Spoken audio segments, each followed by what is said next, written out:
Hello दोस्त hello दोस्तों, आप सभी का हमारे यूट्यूब चैनल में बहुत बहुत स्वागत है। आज हम एस के झा की बुक से परमाणु टॉपिक से जितने भी प्रीवियस ईयर क्वेश्चन आए हुए हैं उसको सॉल्व करेंगे। और ये किसी भी स्टेट के पीसीएस के एग्ज़ाम के लिए बहुत ही इम्पोर्टेंट है। इसमें जितने भी प्रीवियस ईयर आए हुए क्वेश्चन इसमें लिखे हुए हैं, साथ ही एसएससी में भी पूछे हुए क्वेश्चन को इसमें इंक्लूड किया गया है। तो ये हमारे लिए बहुत ही हेल्पफुल होगा कोई भी एग्ज़ाम के लिए। तो चलिए बिना देर के हुए स्टार्ट करते हैं। क्वेश्चन नंबर 1, आणविक संरचना के बारे में कौन सा कथन सत्य है? तो इसका आंसर सीधा सीधा सी होगा कि प्रोटॉन और न्यूट्रॉन न्यूक्लियस में होते हैं, जबकि इलेक्ट्रॉन जो होते हैं वो न्यूक्लियस के इर्द गिर्द चक्कर लगाते हैं। तो इसका आंसर सी हो जाएगा। क्वेश्चन नंबर 2 पढ़ते हैं। कथन, अर्नेस्ट रदरफोर्ड ने रॉयल सोसाइटी के समक्ष कहा था कि मनुष्य को नाभिक शक्ति कभी नहीं उपलब्ध होगी। उसका कारण क्या बताया था उन्होंने? उन्हें यह विश्वास था कि आइंस्टीन का नियम फेल हो जाएगा और मात्रा ऊर्जा में परिवर्तित नहीं होगी। तो इसका जो है कथन और कारण दोनों सही, इसलिए इसका आंसर ए हो जाएगा। क्वेश्चन नंबर 3 की ओर बढ़ते हैं। इसमें सम न्यूट्रिक समूह को बताना है, सम न्यूट्रॉनिक समूह को। तो इसका आंसर जो है वो डी हो जाएगा। इसमें से सम न्यूट्रॉनिक उसे कहते हैं जिसमें सभी में न्यूट्रॉन की संख्या समान होती है। तो इसमें से जो ऑप्शन नंबर डी है, कार्बन, नाइट्रोजन और ऑक्सीजन इन तीनों में जो है वो न्यूट्रॉन की संख्या समान है। इसमें न्यूट्रॉन की संख्या कितनी है? ऊपर में जो लिखी होती है वो होती है परमाणु संख्या, और नीचे जो होती है वो प्रोटॉन संख्या ऊपर होती है, और नीचे जो होती है वो प्रोटॉन और न्यूट्रॉन का दोनों का योग होता है। तो इसमें 6 जो है वो प्रोटॉन संख्या है और 14 दोनों मिला के है। तो इसमें कितने टोटल 8 जो होंगे, टोटल इसमें 8 न्यूट्रॉन होंगे। इसमें टोटल न्यूट्रॉन 8 होंगे, और इसी तरह इसमें नाइट्रोजन में भी 8 होंगे और ऑक्सीजन में भी 8 होंगे। इसलिए ये तीनों सम न्यूट्रॉनिक है, इसलिए इसका आंसर 3 हो जाएगा। आगे बढ़ते हैं हम क्वेश्चन नंबर 3 की ओर बढ़ते हैं। इसमें क्या लिखा हुआ है कि निम्नलिखित में से कौन सी युक्ति संकेतों को निम्न प्रतिरोध क्षेत्र से उच्च प्रतिरोध क्षेत्र की ओर क्षेत्र में अंतरित कर देते हैं? मतलब कौन सा ऐसा सिग्नल है, कौन सी युक्ति है जो सिग्नल को निम्न प्रतिरोध क्षेत्र से उच्च प्रतिरोध क्षेत्र में अंतरित कर देते हैं? तो इसका आंसर ट्रांजिस्टर हो जाएगा। इसको याद कर लेंगे। अब आगे बढ़ते हैं हम। कोबाल्ट 60 आमतौर पर विकिरण चिकित्सा में प्रयुक्त होता है क्योंकि यह उत्सर्जित करता है। क्या उत्सर्जित करता है? तो गामा रेज उत्सर्जित करते हैं। ठीक है, तो इसका आंसर गामा रेज हो जाएगा। आगे क्वेश्चन नंबर ये है 4। क्वेश्चन नंबर है 4, निम्न विकिरण प्रकारों में से किसमें सर्वाधिक ऊर्जा होती है? सर्वाधिक ऊर्जा किसमें होती है? एक्सरे में होती है। ठीक है, आगे बढ़ते हैं। विद्युत उत्पन्न करने के लिए निम्नलिखित में से कौन सी धातु उपयोग की जाती है? तो इसका आंसर यूरेनियम हो जाएगा। निम्नलिखित में से कौन एक अणुपरमाणु कण नहीं है? तो कौन सा नहीं है? ड्यूट्रॉन नहीं होगा, क्योंकि इलेक्ट्रॉन, प्रोटॉन, न्यूट्रॉन होते ही हैं। आगे बढ़ते हैं। निम्नलिखित में से कौन सही नहीं है? तो इसमें से कौन सही नहीं है? विकास का सिद्धांत चार्ल्स डार्विन द्वारा प्रतिपादित है, बिल्कुल सही है। किसी परमाणु के नाभिक का टूटना संलयन कहलाता है, टूटना विखंडन कहलाता है, संलयन तो यही आंसर गलत हो जाएगा। मतलब इसका आंसर यही है। बाकी इसमें से और भी जो होंगे वो तो जानना चाहिए हमें, जैसे कार्बन ड्राई आइस जो होता है वो CO2 जो होता है उसका ही ठोस रूप होता है, CO2 का ही ठोस रूप होता है। और डी है, टेलीफोन की खोज ग्राहम बेल ने की थी। तो ये बिल्कुल सही है, ग्राहम बेल ने इसकी खोज की थी। एटम बम के सिद्धांत का आधार होता है, क्या आधार होता है? नाभिक विखंडन। आगे बढ़ते हैं। ये साइक्लोट्रॉन किसको त्वरित करने के लिए प्रयुक्त किया जाता है? किसको त्वरित करने के लिए प्रयुक्त किया जाता है? तो साइक्लोट्रॉन जो होता है वो प्रोटॉन को त्वरित करने के लिए यूज़ होता है। तो इसको आप डायरेक्ट याद कर लो, साइक्लोट्रॉन प्रोटॉन को त्वरित करने के लिए इस तरह इसको याद कर सकते हैं। उसके बाद हम आगे बढ़ते हैं क्वेश्चन नंबर 12 की ओर। क्वेश्चन नंबर 12 में क्या लिखा हुआ है कि निम्नलिखित में से कौन सा परमाणु का भाग नहीं है? तो इसमें कौन सा नहीं है? तो फोटोन। ये MBPSC का क्वेश्चन है, तो फोटोन इसका आंसर होगा। आगे बढ़ते हैं कि निम्नलिखित ऊर्जा स्रोत में से कौन सा सर्वोत्तम पर्यावरण अनुकूल है? सर्वोत्तम पर्यावरण अनुकूल क्या होगा? सौर ऊर्जा होगा, तो इसका आंसर डी हो जाएगा। आगे बढ़ते हैं, समृद्ध यूरेनियम होता है। समृद्ध यूरेनियम क्या होता है? तो इसका आंसर बी हो जाएगा। प्राकृतिक यूरेनियम, जिसमें रेडियोधर्मी यूरेनियम आइसोटोप 235 का घटक कृत्रिम रूप से बढ़ाया जाता है। इसमें समृद्ध यूरेनियम जो होता है वो प्राकृतिक यूरेनियम, जिसमें रेडियोधर्मी U-235 आइसोटोप का घटक कृत्रिम रूप से बढ़ाया जाता है। इसका आंसर ये हो जाएगा। इसको याद कर लीजिए, ये ऐसे के ऐसे क्वेश्चन आ सकते हैं बिना चेंज किए हुए। ठीक है, आगे बढ़ते हैं। हाइड्रोजन बम निम्नलिखित में से किस सिद्धांत पर आधारित होते हैं? तो हाइड्रोजन बम जो होते हैं अनियंत्रित संलयन अभिक्रिया, अनियंत्रित मतलब अनकंट्रोल होते हैं ये, और संलयन प्रोसेस से बनता है ये। ठीक है, तो एकदम याद कर लीजिए, अभी ये याद कर लीजिए कि जो हाइड्रोजन बम है वो किस सिद्धांत पर आधारित होते हैं? तो अनियंत्रित संलयन अभिक्रिया से। ठीक है, आगे बढ़ते हैं हम। Question number 16। सौर सेल परिवर्तित करती हैं। क्या करती हैं सौर सेल? सौर ऊर्जा को विद्युत ऊर्जा में, सौर ऊर्जा को लेती हैं और उसे विद्युत ऊर्जा में चेंज कर देती है सौर सेल। ठीक है, आगे बढ़ते हैं। निम्नलिखित में से किसमें ऋणात्मक आवेश होता है? किसमें ऋणात्मक आवेश होता है? तो बीटा किरण में ऋणात्मक आवेश होता है। अल्फा में पॉजिटिव होता है, बीटा में नेगेटिव होता है। ठीक है, तो इसका आंसर जो हो जाएगा वो सी हो जाएगा। आगे बढ़ते हैं, तो इसमें ऋणात्मक आवेश कौन सा होगा? बीटा कण। किस विघटन नाभिक तत्व की अर्ध आयु 5 वर्ष की होती है? 20 वर्ष बाद विघटन नाभिक पदार्थ का जो अंश बच जाता है वह है, क्या अंश बचता है?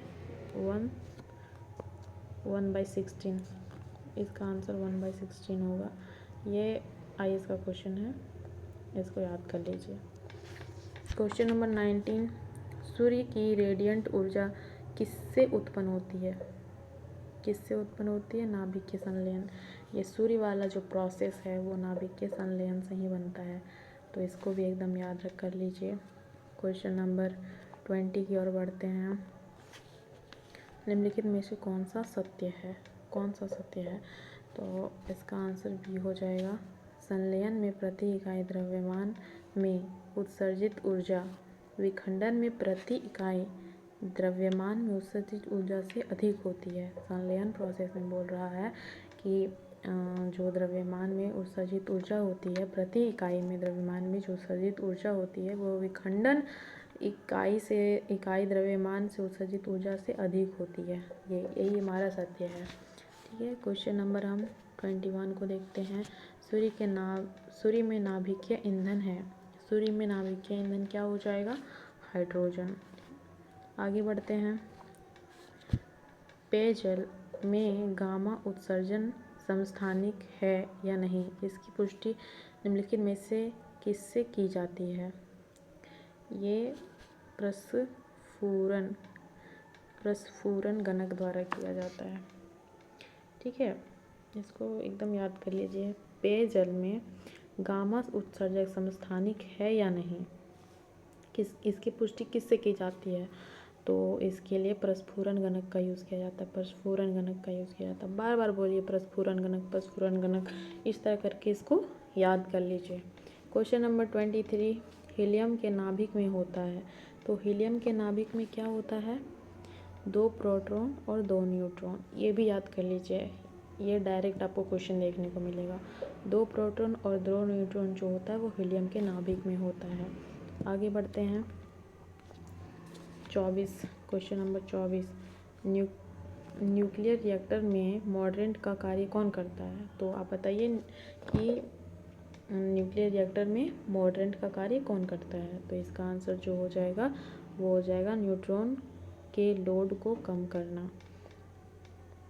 मतलब कि क्या बोल रहा है, मॉडरेटर का कार्य क्या होता है, मॉडरेटर क्या कार्य करता है? तो जो न्यूट्रॉन जो होता है अनियंत्रित जो होता है ना कि तुरंत न्यूट्रॉन ऊर्जा को इमिटेट करते जाते हैं, तो इसमें क्या होता है कि इसके लोड को कम करता है। ये मॉडरेट का काम ही है इसको लोड को कम करना। आगे बढ़ते हैं हम क्वेश्चन नंबर 25 की ओर। नाभिक के विखंडन में ट्रिगर क्या है? नाभिक के विखंडन में ट्रिगर क्या है? तो नाभिक के विखंडन से जो भी क्वेश्चन आएगा ना उसमें आपको न्यूट्रॉन आँख मूंद के मार देना आंसर, न्यूट्रॉन आंसर होगा। ठीक है। रेडियो धर्मिता का आविष्कार किसने किया था? तो हेनरी बैक्यूरेल ने इसका आंसर होगा, हेनरी बैक्यूरेल ने किया था। फिर आगे क्वेश्चन बढ़ते हैं कि पोखरण नाभिकीय परीक्षण 1974 का आधिकारिक कोड था। जो पोखरण नाभिकीय परीक्षण हुआ था इसका नाभिक जो 1974 में हुआ था, ये भी याद रखना है, इसमें पूछ देगा कि पोखरण नाभिकीय परीक्षण कब हुआ था? तो 1974 में हुआ था। और इसका आधिकारिक कोड क्या था? ये क्वेश्चन आया हुआ है। तो इसका स्माइलिंग बुद्धा, इसका आधिकारिक कोड था स्माइलिंग बुद्धा। तो इसको याद रख ले, 1974 में हुआ था ये पोखरण नाभिकीय परीक्षण और इसका जो आधिकारिक कोड था वो स्माइलिंग बुद्धा था। क्वेश्चन नंबर 28, 3 प्रकारों में रेडियो सक्रिय अवयवों द्वारा संक्रमित विकिरणों में कौन सी एक्स किरण की तुल्य है किंतु कम तरंगदैर्घ्य की है? पूछ रहा है कि एक्स किरण के तुल्य है किंतु कम तरंगदैर्घ्य की है, कम तरंगदैर्घ्य है। इसका आंसर जो हो जाएगा वो गामा किरण हो जाएगा। गामा किरण जो हो जाएगा वो इसका तरंगदैर्घ्य कम होता है, लेकिन यह एक्स किरण जो होती है, एक्स किरण होती है इसके तुल्य होती है। इसको भी याद कर लीजिए, आरआरबी का क्वेश्चन पूछा हुआ है। 3 प्रकारों में रेडियो सक्रिय अवयवों द्वारा संक्रमित विकिरण कौन सी है जो एक्स किरण के तुल्य है किंतु कम तरंगदैर्घ्य की है? तो गामा किरण इसका आंसर हो जाएगा, गामा किरण इसका आंसर हो जाएगा। ठीक है, आगे बढ़ते हैं हम, इसको आगे बढ़ते हैं। कल्पक्कम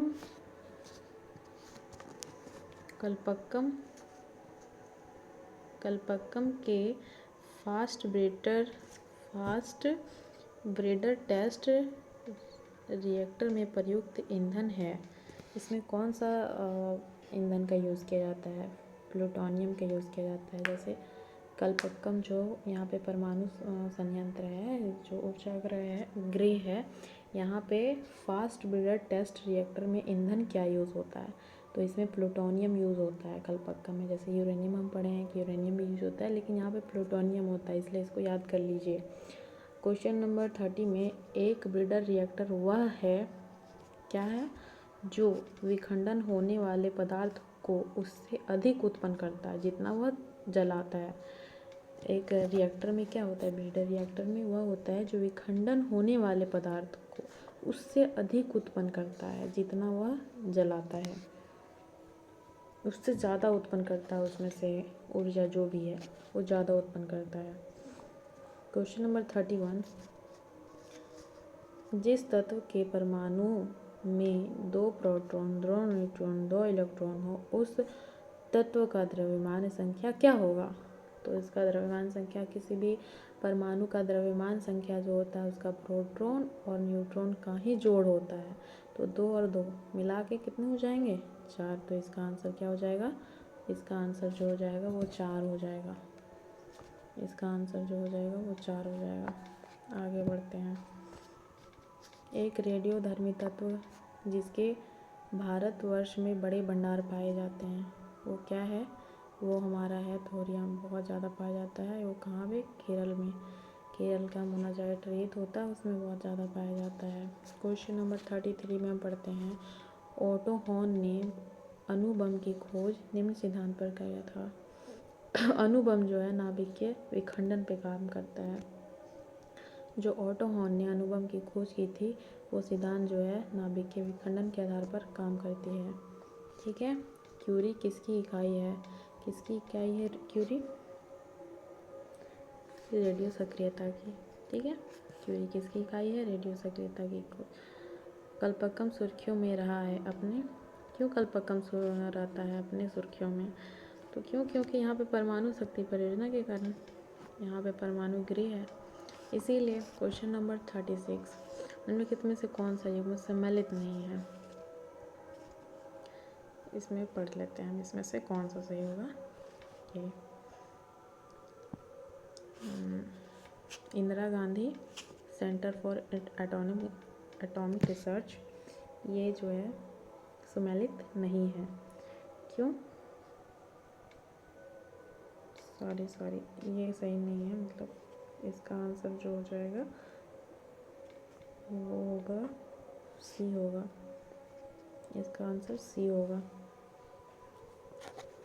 हरिश्चंद्र रिसर्च इंस्टीट्यूट जो है वो चेन्नई में ना होकर इलाहाबाद में है। देखिए मैंने यहाँ पे पढ़ते टाइम लिखा था इलाहाबाद में।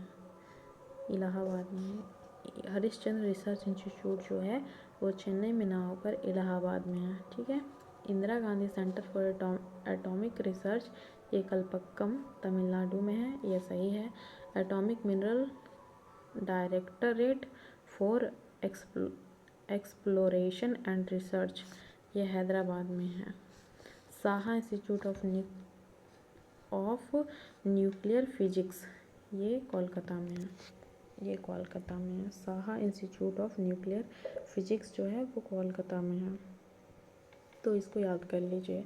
परमाणु रिएक्टर क्या है? आणविक भट्ठी है। परमाणु रिएक्टर क्या है? एक आणविक भट्ठी है। परमाणु रिएक्टर क्या है? एक आणविक भट्ठी है। ऐसे ही इसको याद करते जाइए। इसमें थोड़ा सा क्वेश्चन नंबर 36 में थोड़ा सा मैं कंफ्यूज हो गई थी, लेकिन मैंने ये सही कर दिया। ये हरिश्चंद्र रिसर्च इंस्टीट्यूट जो है वो चेन्नई में ना होकर इलाहाबाद में है, तो याद कर लीजिए। आगे बढ़ते हैं। क्वेश्चन नंबर 38, डायोड वह युक्ति है जो धारा को क्या करती है? धारा को एक दिशा में प्रवाहित होने देती है, तो इसका आंसर हो जाएगा बी। डायोड क्या होती है? वो धारा को एक दिशा में प्रवाहित होने देती है। डायोड क्या है? जो धारा को एक दिशा में प्रवाहित होने देती है। इस तरह सुनते रहिएगा ना तो आपको याद होगा, बार बार रिपीट करने से चीज़ें होती याद होती है। डायोड वह युक्ति है जो धारा को एक दिशा में प्रवाहित होने देती है। आगे बढ़ते हैं। तारे अपनी ऊर्जा निम्नलिखित में से किस प्रकार प्राप्त करते हैं? तारे भी जो होते हैं, जैसे सूर्य हो गया, तारा हो गया, ये सब सभी नाभिक के संलयन के फलस्वरूप काम करते हैं। आगे बढ़ते हैं। क्वेश्चन नंबर 40, ऐसे परमाणुओं को जिसमें प्रोटॉन की संख्या समान है परंतु न्यूट्रॉन की संख्या भिन्न भिन्न होती है, उसको क्या कहते हैं? प्रोटॉन की संख्या समान है लेकिन न्यूट्रॉन की संख्या समान नहीं है, तो क्या हो जाएगा? इसको समस्थानिक कहते हैं। इसको याद कर लीजिए दोस्तों, आपको ये घूम फिर के कहीं ना कहीं ये क्वेश्चन मिल जाएगा, और इससे क्वेश्चन रहना तो फिक्स होता है। मैं भी बहुत कंफ्यूज होती थी, लेकिन इसको याद करना बहुत ज़रूरी है। ठीक है। तो प्रोटॉन की संख्या समान होनी चाहिए और न्यूट्रॉन की संख्या समान नहीं होती है, तो प्रोटॉन की संख्या जिसमें समान होगी उसको समस्थानिक कहते हैं। ठीक है। आगे बढ़ते हैं। काष्ठ, अस्थि, शंख के पुरातत्वीय नमूनों का काल निर्धारण करने के लिए निम्नलिखित में से कौन सा अपनाया जाता है?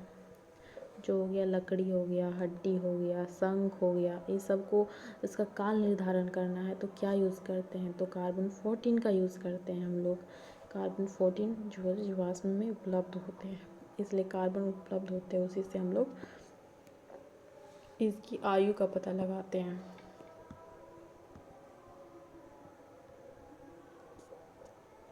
क्वेश्चन नंबर हम लोग 42 में चले गए हैं। इसमें से बोल रहा है कि कौन सा सही है, मिलान करना है, तो इसका मिलान हम लोग करते हैं। कल्पक्कम कहाँ है? कल्पक्कम तमिलनाडु में है, काकरपारा गुजरात में है, नारोरा उत्तर प्रदेश में है और ट्राम्बे महाराष्ट्र में है। तो इसका आंसर बी हो जाएगा। डी का 4, सी का 2, बी का 1 और ए का 3। ठीक है, तो इसका आंसर ये होगा। नहीं याद होता है दोस्तों, बस रटना स्टार्ट कर दीजिए। काकरपारा गुजरात, काकरपारा गुजरात, काकरपारा गुजरात, इस तरह करके याद कीजिए। याद किए बिना कोई उपाय नहीं, क्योंकि एग्ज़ाम में वही कर पाता है जिसका दिमाग में सब कुछ लोड होता है। कॉपी में लोड करने से कुछ नहीं होगा। इसलिए जितना से जितना हो सके इसको कोशिश कीजिए कि दिमाग में छापने की। ठीक है, आगे बढ़ते हैं। क्वेश्चन नंबर 43, निम्नलिखित में से कौन सा तत्व परमाणु ईंधन की श्रेणी में नहीं आता? परमाणु ईंधन की श्रेणी में ये नहीं आता है। देखिए कौन सा परमाणु ईंधन की श्रेणी में नहीं आता है, तो ये हो जाएगा कैडमियम। कैडमियम का यूज़ परमाणु ईंधन में नहीं होता है। बाकी देख लीजिए, थोरियम का होता है, प्लूटोनियम का, यूरेनियम का। ऑप्शन के हिसाब से भी इसको एलिमिनेट कर सकते हैं। क्वेश्चन नंबर 44 की ओर बढ़ते हैं। इसमें बोल रहा है सही जोड़ा बताना है कि किसने किसकी खोज की है। तो एक्स किरण की खोज किसने की है? रोंटेजन ने की है एक्स किरण की खोज। रेडियम की खोज किसने की है? मैडम क्यूरी ने की है। मैडम क्यूरी ने किया है। क्वांटम सिद्धांत मैक्स प्लांक ने किया है। पीरियोडिक, मेरा ये पेन काम ही नहीं करता दोस्तों। पीरियोडिक टेबल जो है वो मेंडलीफ ने किया है। तो इस हिसाब से इसका आंसर जो हो जाएगा सी हो जाएगा। ठीक है, आगे बढ़ते हैं हम लोग। क्वेश्चन नंबर 45, निम्नलिखित में से कौन सा सुमेलित नहीं है? कौन सा सुमेलित नहीं है? तो इसमें से कौन सा सुमेलित नहीं है?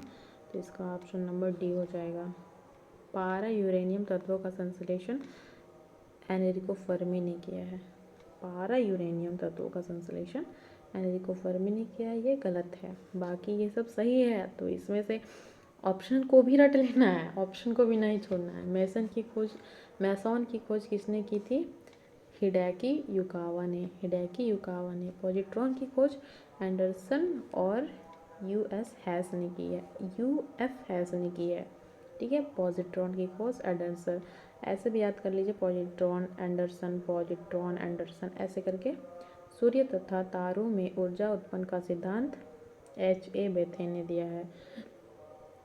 सूर्य और तारों में ऊर्जा उत्पादन का सिद्धांत H.A. बेथे ने दिया है। ठीक है, meson Hideki Yukawa, positron C.D. Anderson और UF हैस। एंडरसन भी याद रखेंगे तो यही ज़्यादा है, बार बार यही पूछा जाता है।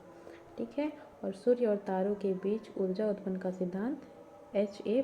बेथे याद कर लीजिए, बेथे इस तरह करके। क्वेश्चन नंबर 46, निम्न कणों में से कौन एक जिसका आविष्कार करने का दावा किया जा रहा है अल्बर्ट आइंस्टीन के सापेक्षवाद सिद्धांत को गलत साबित करने के जोखिम में डाल सकता है? ये क्या हो रहा है अभी? माइक्रोवेव फोटोन का खोज करने का प्रयास किया जा रहा है। ये 2009 का क्वेश्चन है, देख लीजिए यूपीपीसीएस का। मतलब माइक्रोवेव फोटोन की खोज की अगर हो जाती है तो जो अल्बर्ट आइंस्टीन जो है सापेक्षवाद का सिद्धांत दिया है वो गलत साबित हो सकता है। ठीक है, आगे बढ़ते हैं हम लोग। क्वेश्चन नंबर 47, सूर्य के 47 को पढ़ते हैं। सूर्य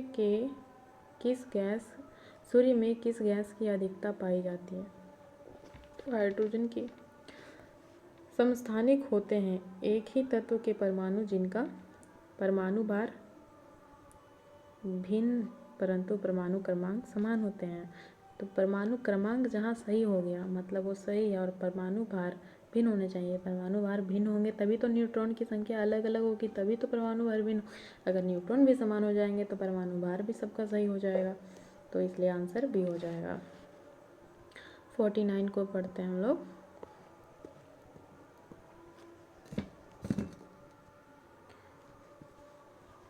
अल्फा कण के 2 धन आवेशित होते हैं, इसका द्रव्यमान लगभग बराबर होता है। अल्फा कण के 2 धन आवेश होते हैं, इसका द्रव्यमान लगभग बराबर होता है। इसका आंसर हो जाएगा हीलियम के 1 परमाणु। ये वाला भी याद कर लीजिए दोस्तों। मतलब ये सब जो क्वेश्चन मैं करा रही हूँ ये इतना इम्पोर्टेंट है ना, मत पूछिए। इसको एकदम मुंह पे रखना पड़ेगा ही पड़ेगा, कहीं ना कहीं आपको मिल जाएंगे। साइंस का क्वेश्चन ये नहीं कि घुमाए फिराए, कितना घुमाएगा। तो इसका 49 का हो जाएगा हीलियम के 1 परमाणु जो होता है वो अल्फा कण के 2 धन आवेश होते हैं, इनका द्रव्यमान लगभग बराबर होता है। जो अल्फा कण के जो 2 आवेश होते हैं ना उनका द्रव्यमान और हीलियम के 1 परमाणु का द्रव्यमान जो इक्वल होता है, ठीक है। तो हीलियम का संबंध अल्फा कण से होगा, अल्फा कण से हीलियम अल्फा इस तरह याद कर लीजिए। क्योंकि आप सब्जेक्टिव तौर पे पढ़ते हैं ना तो तभी लगता है सब दिमाग में याद है, लेकिन जब ऑप्शन रखे जाते हैं ना एग्ज़ाम में तो दिमाग काम करना बंद कर देता है, ठीक है। तो चलिए आगे बढ़ते हैं। शीघ्रोत्पादी रिएक्टर जो होते हैं, फास्ट ब्रीडर रिएक्टर जो होते हैं, वे बिजली पैदा करने वाला एक नाभिक रिएक्टर है जो बिजली उत्पन्न करता है। कैसे करता है? विलगन प्रक्रिया के द्वारा करता है।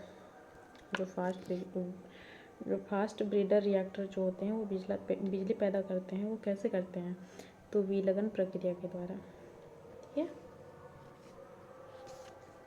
आगे बढ़ते हैं हम लोग 51 क्वेश्चन नंबर। परमाणु बम का कार्यकारी सिद्धांत यूरेनियम का नाभिक विखंडन है। परमाणु बम का कार्यकारी सिद्धांत क्या है?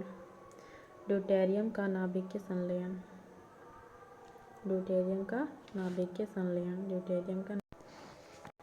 तो इसमें क्या हो जाएगा? ड्यूटेरियम का नाभिकीय संलयन।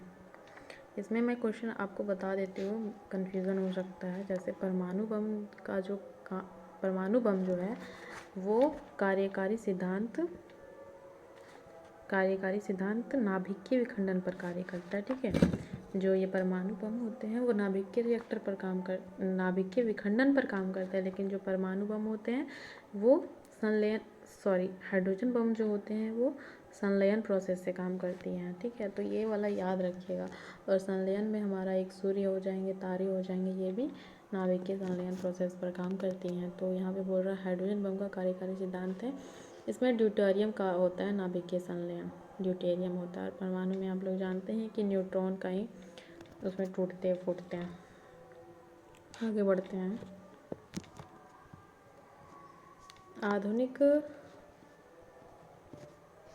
आधुनिक आयुर्वैज्ञानिक विज्ञान में नाभिकीय औषधि नैदानिक और उपचार के प्रभावी उपकरण के रूप में उभर रही है। ये वास्तव में क्या है? ये वास्तव में रेडियो आइसोटॉप्स हैं। जो औषधियाँ यूज़ हो रही, नाभिकीय औषधियाँ जो हमारे इलाज के लिए यूज़ हो रही हैं वो क्या है? रेडियो आइसोटॉप्स हैं, ठीक है। Question number 53। Kalpakkam fast breeder reactor के विषय में क्या सत्य है? कलपक्कम के बारे में क्या सत्य है? इसमें केवल प्राकृतिक यूरेनियम ईंधन के रूप में प्रयोजित होता है, तो अभी ये तो सही नहीं है। इसमें प्लूटोनियम कार्बाइड और प्राकृतिक यूरेनियम कार्बाइड का मिश्रण ईंधन के रूप में प्रयोग होता है, यह सही। अभी हम लोग पिछले बार में पढ़ चुके हैं। ये सीधा एक क्वेश्चन था कि कलपक्कम फास्ट रिएक्टर में किस ईंधन का यूज़ होता है, अभी पढ़े थे हम लोग। तो वो था प्लूटोनियम, तो प्लूटोनियम का यूज़ होता है, ठीक है। और यूरेनियम कार्बाइड का यूज़ कर मिश्रण के रूप में यूज़ होता है ईंधन के तौर पे। और इसमें 200 मेगावाट से अधिक परमाणु विद्युत उत्पन्न किया जाता है। तो इसका आंसर 2 और 3 होगा, 1 गलत होगा। इसमें केवल बोल दिया है ना, केवल नहीं, प्लूटोनियम का भी यूज़ किया जाता है, ठीक है। तो आगे बढ़ते हैं हम। नाभिकीय रिएक्टर में न्यूट्रॉन को शोषित करने वाला तत्व क्या है? न्यूट्रॉन को जो शोषित करता है वो कौन सा तत्व होता है जो न्यूट्रॉन को शोषित करता है? कैडमियम। ये यहाँ पे कैडमियम लिखा हुआ है दोस्तों। कैडमियम जो है न्यूट्रॉन को शोषित करने का काम करता है। ठीक है, आगे क्या लिखा हुआ है, सोलर सेल किससे बनते हैं। सोलर सेल किससे बनते हैं, इसमें पूछ रहा है कि सोलर सेल किससे बनते हैं, तो इसका आंसर क्या हो जाएगा, ए और बी। इसमें लिखा हुआ है सिलिकॉन और ये लिखा हुआ है जर्मेनियम। सिलिकॉन और जर्मेनियम के मिक्सअप से बनता है। ठीक है, सोलर सेल जो होता है वो सिलिकॉन और जर्मेनियम के मिक्सचर से बनता है। ठीक है, सिलिकॉन और जर्मेनियम, सिलिकॉन और जर्मेनियम याद करते जाइए दोस्तों, इसे छोड़ना नहीं है, एग्ज़ाम में सब सही करके आना। क्वेश्चन नंबर 56, कलपक्कम के फास्ट ब्रीडर टेस्ट रिएक्टर में निम्नलिखित में से कौन सा शीतलक के रूप में यूज़ होता है, तो गलित सोडियम। गलित सोडियम का यूज़ जो है वो शीतलक के तौर पे यूज़ होता है। शीतलन सोडियम शीतलक के रूप में यूज़ होता है। ठीक है, उसमें भी गलित द्रवित। 57 का पढ़ते हैं, न्यूक्लियर रिएक्टर में मॉडरेंट का कार्य कौन करता है। मुख्य कार्य क्या होता है, न्यूट्रॉनों की गति को कम करना। मॉडरेंट मतलब रोकना, उनको गति को धीमित करना, धीरे करना। ठीक है, तो न्यूट्रॉन की गति को धीमी करना मॉडरेटर का काम है। यहाँ पे ये भी लिखा हुआ है कि विखंडन की दर को नियंत्रित करना, तो इसमें नहीं फंसना है, कंफ्यूजन नहीं रखना है। मॉडरेट मतलब गति को धीमी करना है, सीधा सीधा गति धीमी करना है, ये याद कर लीजिए। गति धीमी करना है, गति धीमी करना है, मॉडरेटर का काम है कि न्यूट्रॉन की गति को धीमी करना। ठीक है, उसके बाद आगे पढ़ते हैं कि नाभिकीय रिएक्टर में स्वपोषित श्रृंखला अभिक्रिया सेल्फ सस्टेन चेन रिएक्शन संभव है। कैसे संभव है, देखिए कैसे संभव है। प्रत्येक विखंडन अभिक्रिया में अपेक्षाकृत अधिक न्यूट्रॉन निर्मुक्त होते हैं। ठीक, यह तो सही होता है कि अधिक न्यूट्रॉन युक्त होता है। न्यूट्रॉन विखंडन प्रक्रिया में तुरंत हिस्सा लेते हैं। न्यूट्रॉन विखंडन प्रक्रिया में तुरंत हिस्सा लेते हैं। ठीक है, द्रुत न्यूट्रॉन ग्रेफाइट द्वारा धीमे किए जाते हैं। द्रुत जो रहते हैं न्यूट्रॉन, ग्रेफाइट जो है इसके धीमे किया जाता है, सही है। विखंडन प्रक्रिया में निर्मुक्त हर न्यूट्रॉन आगे और विखंडन की शुरुआत करता है, तो इसका आंसर जो हो जाएगा ये 1 और 3 हो जाएगा। इसमें से सही सिर्फ 1 और 3 सही होगा। ये क्या बोलता है, निर्मुक्त होता है, अधिक न्यूट्रॉन निर्मुक्त होता है। ठीक है, और तीसरा है कि ग्रेफाइट का यूज़ उसको धीमे किए जाते हैं। बहुत स्पीड जो न्यूट्रॉन होता है ना, उसको धीमे करने का काम ग्रेफाइट द्वारा किया जाता है। ठीक है, आगे बढ़ते हैं। औसत रूप में यूरेनियम का विखंडन में कितने न्यूट्रॉन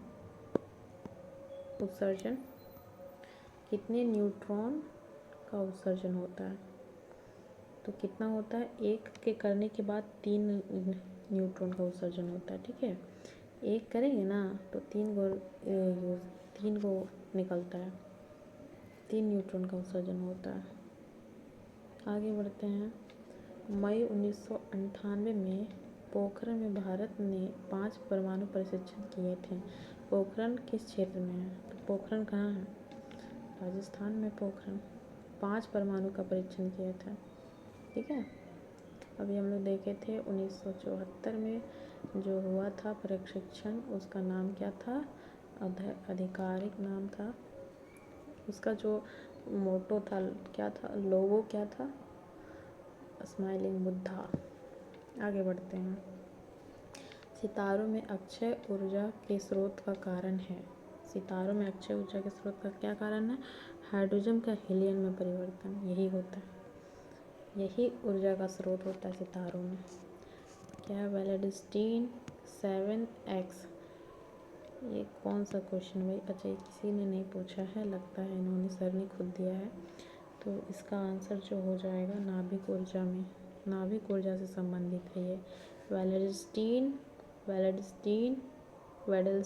7x W7-X किससे संबंधित है, नाभिकीय ऊर्जा से ये संबंधित है। ठीक है, आगे बढ़ते हैं हम लोग। क्वेश्चन नंबर 63 में हम लोग पहुंच गए हैं।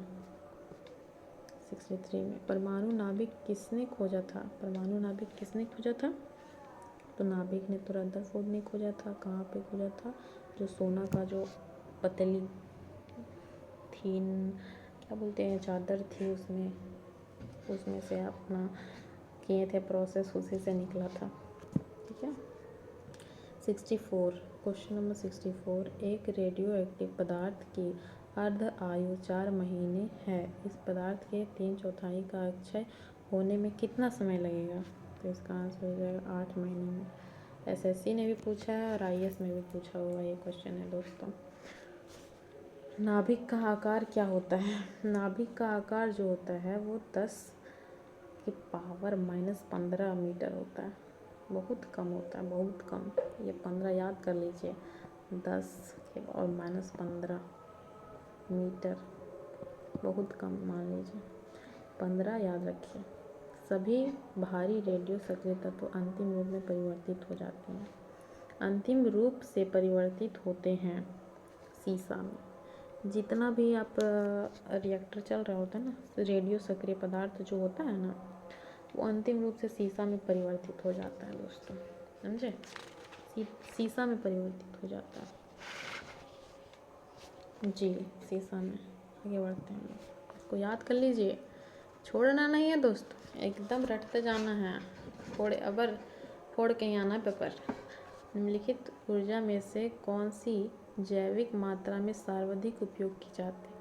जैविक बोल रहा है तो सौर ऊर्जा ही होगा जैविक, और सबसे ज़्यादा यूज़ हो रहा है तो सोलर का ही अभी ज़्यादा काम चल रहा है भाई। नाभिकीय रिएक्टर में मंदक के रूप में इसमें से किसका उपयोग होता है? मंदक के रूप में देख लीजिए दोस्तों, यहाँ पे सभी को ऐड कर दिया है, ग्रेफाइट, बेरिलियम, भारी जल, सबको यूज़ कर दिया है। तो इसमें याद कर लीजिए एक ही साथ कि नाभिकीय रिएक्टर में मंदक के रूप में किसका यूज़ किया जाता है। ठीक है। शीतलक के तौर पे भी हम लोग पीछे पढ़े थे कि शीतलक के तौर पे गलित सोडियम का यूज़ किया जाता है, और मंदक के रूप में बेरिलियम, ग्रेफाइट, भारी जल का यूज़ किया जाता है। ठीक है, आगे बढ़ते हैं।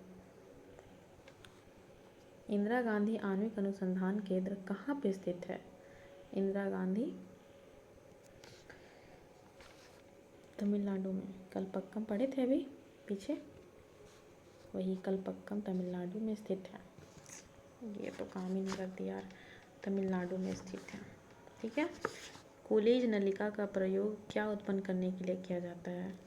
कुलीज जो होता है ना नालिका, इसका उपयोग एक्सरे उत्पन्न करने के लिए किया जाता है। कुलीज नालिका का उपयोग एक्सरे उत्पन्न करने के लिए किया जाता है। इसको याद कर लीजिए, एसएससी का एग्ज़ाम में पूछा हुआ है। कुलीज नलिका का यूज़ एक्स किरणों को उत्पन्न करने के लिए किया जाता है। क्वेश्चन नंबर 71 अगर चालू नाभिक रिएक्टर में कंट्रोल छड़ों का उपयोग नहीं किया जाए तो क्या होगा? चयन प्रक्रिया सीमा से बाहर चली जाएंगी। अगर उनको रोकेंगे नहीं तो क्या होगा? बाहर चली जाएंगी सीमा से, और क्या।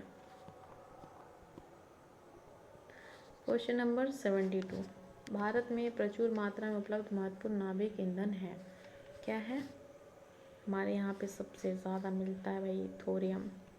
थोरियम की संख्या कम नहीं है, भरपूर मात्रा में पाई जाती है। कार्बन डेटिंग का उपयोग किसकी उम्र निर्धारित करने के लिए किया जाता है? किसकी उम्र? फॉसिल्स की ना, जीवाश्मों की उम्र का पता लगाने के लिए कार्बन डेटिंग का यूज़ किया जाता है। फॉसिल ऊर्जा पर, सूर्य ऊर्जा पर ऊर्जा का निर्माण होता है। क्या होता है? नाभिक के संलयन से। अणुशक्ति में निम्न नहीं संबंधित खनिज को पहचानिए। अणुशक्ति में ये क्रोमियम, तो ये लोहा में यूज़ होता है, इसीलिए हटा दीजिए क्रोमियम को। न्यूट्रॉन की खोज किसने की थी? तो न्यूट्रॉन चैडविक ने। Neutron Chadwick. नाच, इसको मैंने याद रखा है नाच से। नाच मतलब ना से न्यूट्रॉन, और च से चैडविक, नाच मतलब न्यूट्रॉन चैडविक। 77 क्वेश्चन नंबर 77 है भारत का प्रथम परमाणु ऊर्जा केंद्र कहाँ था? तारापुर। ये भी क्वेश्चन आया हुआ है, इसको तो आना बनता है भाई, पहले ही है, तो तारापुर। महाराष्ट्र में पहला परमाणु ऊर्जा केंद्र था। पोखरण 2 परीक्षण कब हुआ था? अभी हम लोग पढ़े थे 1998 में, लेकिन एकदम अब डेट भी याद कर लेना है दोस्तों। 11 मई 1998 को हुआ था। 11 मई 1998, 11 मई 1998, ठीक है। 11 मई 1998 याद भी करते चलना है दोस्तों। सिर्फ मैं आपको कहता ना कि क्वेश्चन दिखाने नहीं, आपको याद भी करना। और ये बीपीएससी का क्वेश्चन है, बीपीएससी की तैयारी करने वाले सावधान, ये क्वेश्चन बीपीएससी में डेट वाइज भी पूछे हैं। तो इसका आंसर हो जाएगा 11 मई 1998। नाभिकीय रिएक्टर और परमाणु बम में क्या अंतर है? देख लीजिए इसमें क्या अंतर है। नाभिकीय रिएक्टर में श्रृंखला अभिक्रिया नियंत्रित होती है। जो नाभिकीय रिएक्टर में होता है वो क्या होता है? श्रृंखला नियंत्रित होती है नाभिकीय रिएक्टर में। और परमाणु बम में होता है अनियंत्रित होता है। अब किसी को फोड़ना है हम लोग को जाके, तो वहाँ रोकना थोड़ी है, जाके गिराना है। तो जितना अनियंत्रित करो, जितना होता है ना करना है बमबारी करिए दो, तो उसमें नियंत्रित करना नहीं है। और नाभिकीय रिएक्टर में चूँकि हमको बिजली पैदा करना है, बम नहीं उड़ाना है, तो नियंत्रित करेंगे ना दोस्तों। इस तरह याद कर लीजिए। और क्या, तारे अपनी ऊर्जा प्राप्त करते हैं। कैसे प्राप्त करते हैं तारे अपनी ऊर्जा? नाभिकीय संलयन, अरे यार, नाभिकीय संलयन से और गुरुत्वीय संकुचन से। दो वो इसका आंसर होगा। इस भी याद रखिए, गुरुत्वीय संकुचन से, ठीक है। याद कर लीजिए। नाभिकीय संलयन तो अभी पढ़ते पढ़ते याद भी हो गया होगा, लेकिन साथ में भी नया मिला है आपको, गुरुत्वीय संकुचन से भी दोनों ऐड है। गुरुत्वीय संकुचन, गुरुत्वीय संकुचन, गुरुत्वीय संकुचन, ठीक है। आगे बढ़ते हैं। निम्नलिखित संगठन पर विचार कीजिए। परमाणु खनिज अनुसंधान एवं अन्वेषण निदेशालय, गुरु जल, heavy water board, Indian rare earth limited, भारतीय यूरेनियम कॉरपोरेशन। इसमें क्या बोल रहा है? परमाणु ऊर्जा विभाग के अंतर्गत है। इसमें से कौन सा परमाणु विभाग के अंतर्गत आता है? तो ये जो है ना, इसका आंसर 4 हो जाएगा। इसका आंसर जो हो जाएगा वो 4 हो जाएगा। Question number 81। इसमें जो होगा परमाणु खनिज अनुसंधान अन्वेषण निदेशालय भी होगा, परमाणु ऊर्जा विभाग के अंतर्गत पूछ रहा है दोस्तों। भारतीय uranium corporation, rare earth metal limited, फिर हैवी वाटर बोर्ड, ये चारों जो है वो परमाणु ऊर्जा विभाग के अंतर्गत आते हैं। ये आईएएस का क्वेश्चन है, 2011 में पूछा था, ठीक है। तो heavy water board, uranium corporation, rare earth metal और खनिज अनुसंधान और अन्वेषण निदेशालय, ठीक है। आगे बढ़ते हैं। निम्नलिखित में से कौन सा एक रेडियो एक्टिव नहीं है? कौन सा नहीं है? जर्कोनियम लिखा हुआ है दोस्तों, जर्कोनियम नहीं है। बाकी ट्रिटियम, फ्रांसियम, एस्टेटाइन, ये सब रेडियो एक्टिव एलिमेंट है, ठीक है। जर्कोनियम है ये, जर्कोनियम नहीं हो सकता, ठीक है। तो याद कर लीजिए। इसमें से 3 याद करने भी लायक है, ट्रिटियम, फ्रांसियम, एस्टेटाइन, ये सब जो है रेडियो एक्टिव तत्व है। आगे बढ़ते हैं। क्या पूछ रहा है इसमें कि शून्य द्रव्यमान किसका होता है? इसमें दिया हुआ है, मतलब फीचर दिए हुए, विशेषता क्या है इसकी। तो इसका जो शून्य मास होता है किसका, मतलब मास नहीं होता है, वो न्यूट्रॉन का होता है। मास जितना न्यूट्रॉन का नहीं होता है। फिर फ्रिक्शनल चार्ज जो होता है वो 3b का 3 क्वार्क। इसको याद कर लीजिए दोस्तों, और कोई उपाय नहीं है। जो आंशिक आवेश होता है वो क्वार्क का होता है, ठीक है। और आंशिक प्रचक्रण जो होता है वो पॉजिट्रॉन का होता है। और पूर्णांक प्रचक्रण जो होता है वो फोटोन का होता है। पता नहीं, आईएएस का क्वेश्चन है। पूर्णांक प्रचक्रण जो होता है वो फोटोन में होता है, आंशिक प्रचक्रण जो होता है वो पॉजिट्रॉन में होता है। मतलब प्रचक्रण स्पिन जो होता है आंशिक होता है वो पॉजिट्रॉन में, और पूरी होता है वो फोटोन में, ठीक है। फिर फ्रिक्शनल चार्ज क्वार्क में, frictional charge quark, frictional charge quark, frictional charge quark. और जीरो मास तो ये न्यूट्रॉन पता है, न्यूट्रिनो, न्यूट्रिनो याद रख लीजिए दोस्तों, न्यूट्रिनो, न्यूट्रॉन का तो मास होता है, न्यूट्रिनो लिखा हुआ है यहाँ पे, न्यूट्रिनो, न्यूट्रॉनों का मास नहीं होता है। आंशिक आवेश जो होता है वो क्वार्क का होता है, आंशिक स्पिन जो होता है वो पॉजिट्रॉन का होता है, और पूर्णांक प्रचक्रण मतलब इंटीग्रल स्पिन जो होता है वो फोटोन का होता है। होप सो याद हो गया होगा आपको दोस्तों। क्वेश्चन नंबर 84, रासायनिक तत्व के अणु के संदर्भ में चुंबकीय क्वांटम संख्या का संबंध है। किससे संबंध है? अभिविन्यास से, ठीक है। जो रासायनिक तत्व के अणु के संदर्भ में चुंबकीय क्वांटम संख्या अभिविन्यास से संबंध है इसका। आईएएस का क्वेश्चन है ये भी। चुंबकीय क्वांटम संख्या का संबंध जो है वो अभिविन्यास से है। ध्रुव पूर्णिमा साइरस में क्या संबंध है? क्या संबंध है? ये भारतीय शोध रिएक्टर है। जो 85 क्वेश्चन नंबर है, ये ध्रुव पूर्णिमा और साइरस क्या है? ये भारतीय शोध रिएक्टर, भारतीय शोध रिएक्टर। पूर्णिमा, ध्रुव, साइरस ये सब क्या है? भारतीय शोध रिएक्टर हैं, भारतीय शोध रिएक्टर हैं।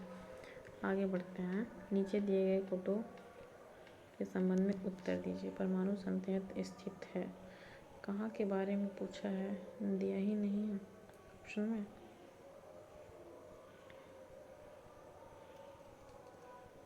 मतलब यहाँ पे पूछ रहा है कि परमाणु संयंत्र स्थित है, कहाँ स्थित है, सो पूछ रहा है, ठीक है। तो आप जानते हैं नारोरा यूपी और कलपक्कम तमिलनाडु, घाटशिला तो झारखंड में है। तांबा उत्पादन के लिए, यूरेनियम के लिए भी फेमस है। तो ये दोनों ही आंसर होगा, ठीक है। आगे बढ़ते हैं हम लोग। Question number, the nuclear power corporation of India अब दूसरे देशों में से प्रेसाइज्ड हैवी पावर रिएक्टर्स आयात करने की स्थिति में इन रिएक्टरों की क्षमता होगी, कितनी होगी? 240 मेगावाट अथवा 540 मेगावाट। 240 होगा या 540 मेगावाट होगा। मतलब हम लोग विदेशों से प्रेसाइज हैवी पावर रिएक्टर को आयात करेंगे, तो इसकी पावर क्षमता होगी 240 मेगावाट और 540 से 2008 का क्वेश्चन है, ठीक है। आगे बढ़ते हैं। परमाणु तमिलनाडु के कुडक्कुलम से रूस परमाणु भट्टों की कितनी इकाइयाँ लगाने हेतु राजी हुआ है? ये बहुत पहले का, ये भी 2009 का क्वेश्चन है। 6 इसका आंसर जो हो जाएगा वो 6 हो जाएगा, ठीक है। भारत का निम्नलिखित में से कौन सा परमाणु संयंत्र 4 भूकंपीय पेटी में अवस्थित है? 4 भूकंपीय पेटी जो है वो नारोरा है, ठीक है। भारत में न्यूक्लियर रिएक्टर में कौन सा ईंधन प्रयुक्त होता है? तो U-35 यूरेनियम 238 का यूज़ होता है, ठीक है। एक रेडियोधर्मी पदार्थ की अर्ध आयु 10 दिन है। इसका अभिप्राय यह है कि पदार्थ का 3/4 भाग विघटन 20 दिनों में हो जाएगा। रेडियोधर्मी पदार्थ की अर्ध आयु 10 दिन है। इसका अभिप्राय यही है कि इसका 3/4 भाग का विघटन 20 दिन में हो जाएगा, ठीक है। आगे बढ़ते हैं। एक्स किरणों की खोज रॉन्टेजन ने की थी। नाभिकीय विखंडन के दौरान श्रृंखला अभिक्रिया को नियंत्रित करने में न्यूट्रॉनों का अवशोषण करने के लिए प्रयुक्त 2 तत्व जो अवशोषण करना है, तो अभी हम लोग पढ़े थे बोरोन और कैडमियम जो होता है ना, बोरोन और कैडमियम की छड़ का यूज़ किया जाता है उसको अवशोषण करने के लिए। फिर आगे बढ़ते हैं। यूरेनियम समस्थानिक परमाणु ऊर्जा संयंत्र बिजली उत्पादन में इस्तेमाल होते हैं। यूरेनियम 235, यूरेनियम 235 अभी हम लोग पढ़े थे। यूरेनियम 238 और ये दूसरा है यूरेनियम 235 का यूज़ किया जाता है। ठीक है, 2 याद कर लीजिए, 38 और 35। कुछ लोगों का सोचना है कि तेज़ी से बढ़ रही ऊर्जा की ज़रूरत पूरे करने के लिए भारत को थोरियम का नाभिक ऊर्जा भविष्य के ईंधन के रूप में विकसित करने के लिए शोध और विकास करना चाहिए। इस संदर्भ में थोरियम यूरेनियम की तुलना में कैसे अधिक लाभकारी है दोस्तों? 95। इसका आंसर जो होगा वो डी होगा। डी दिया हुआ है इसका आंसर। तो 1 2 3 1 2 और 3 तीनों सही है। कैसे अधिक लाभकारी होगा? प्रकृति में यूरेनियम की तुलना थोरियम कहीं अधिक भंडार है, इसीलिए उत्खनन प्राप्त खनिजों में से मिलने वाली प्रति इकाई द्रव्यमान ऊर्जा की तुलना की जाए तो थोरियम प्राकृतिक यूरेनियम की तुलना में अधिक ऊर्जा उत्पन्न करता है। यह भी इसीलिए थोरियम यूरेनियम की तुलना में कम नुकसानदेह अपशिष्ट उत्पादित करता है। तो बहुत अच्छा है थोरियम, इसका यूज़ हम लोग कर सकते हैं। ठीक है, इसके कारण क्या क्या है हम लोगों ने देख लिया कि पहला कि ये अपशिष्ट ज़्यादा उत्पादित नहीं करते हैं, दूसरा उससे अधिक ऊर्जा उत्पन्न करते हैं, साथ ही इसका भंडारण भी हमारे यहाँ ज़्यादा है। इसीलिए यूरेनियम की रेडियोधर्मी विघटन का अंतिम उत्पाद क्या होता है? अभी हम लोग पढ़े थे, क्या होता है? सीसा होता है। ठीक है, आगे बढ़ते हैं। 97 न्यूक्लियर बम बनाने के लिए निम्नलिखित में से किसका उपयोग किया जाता है? न्यूक्लियर बम बनाने के लिए हम लोग किसका यूज़ करेंगे दोस्तों? यूरेनियम का। इसमें से और तो नहीं लग रहा है कि कोई यूज़ होने लायक है। हाइड्रोजन बम विकसित किया था एडवर्ड टेलर ने। हाइड्रोजन बम विकसित किया था एडवर्ड टेलर ने किया था। ठीक है, याद कर लेना है, एडवर्ड टेलर ने। ये 2 क्वेश्चन में आएगा। नाभिकीय संयोजन में ग्रेफाइट का यूज़ क्या होता है? विमंदक के तौर में, उसको रोकने के लिए। ठीक है, भारत में भारी जल बनाया जाता है। ट्रॉम्बे मुंबई में बनाया जाता है भारी जल। ठीक है, ट्रॉम्बे मुंबई में भारी जल बनाया जाता है। इस नाभिकीय शक्ति संयंत्र की कुल स्थापित क्षमता अधिकतम है, किसमें सबसे ज़्यादा है? तो तारापुर इसका आंसर है। तारापुर में जो है सबसे ज़्यादा क्या होता है? सबसे ज़्यादा उत्पादित करने की क्षमता है। न्यूक्लियर रिएक्टरों में विमंदक और प्रशीतक दोनों की तरह प्रयुक्त होने वाला साधारण पदार्थ भारी जल, ये विमंदक के तौर पे भी यूज़ होता है और प्रशीतक के तौर पे भी यूज़ होता है। उसको कूलिंग देने के लिए और उसको रोकने के लिए भी यूज़ होता है भारी जल। 2 वो इसका काम है भारी जल। ये भी बहुत इंपॉर्टेंट क्वेश्चन है दोस्तों, स्किप करने लायक कुछ भी नहीं है। भारतीय विद्युत चुंबकीय विकिरण में किसकी ऊर्जा अधिकतम होती है? इसकी ऊर्जा सबसे अधिकतम, अभी हम लोग पहले ही स्टार्टिंग में ही हम लोग इसको पढ़े थे कि एक्स किरण की ऊर्जा बहुत ज़्यादा होती है, सबसे अधिक होती है। ठीक है, तो इस तरह दोस्तों हमारा ये 103 क्वेश्चन का सेट जो था वो पूरा कंप्लीट हुआ। अगर आपने इसे बहुत अच्छे से याद कर लिया, मतलब इससे बाहर अगर क्वेश्चन आएगा तो आप छोड़ेंगे नहीं, तो मतलब समझ जाइए कि इस चैप्टर से आपका क्वेश्चन कंफर्म है कि आप गलत नहीं करेंगे। तो इसको जितनी बार हो सके याद कर लीजिए, इसको एकदम कंठस्थ कर लेना है और एग्ज़ाम फोड़ के आना है। ठीक है दोस्तों, तो चलती हूँ मैं। थैंक यू आप लोगों को साथ देने के लिए मेरा। ठीक है दोस्तों।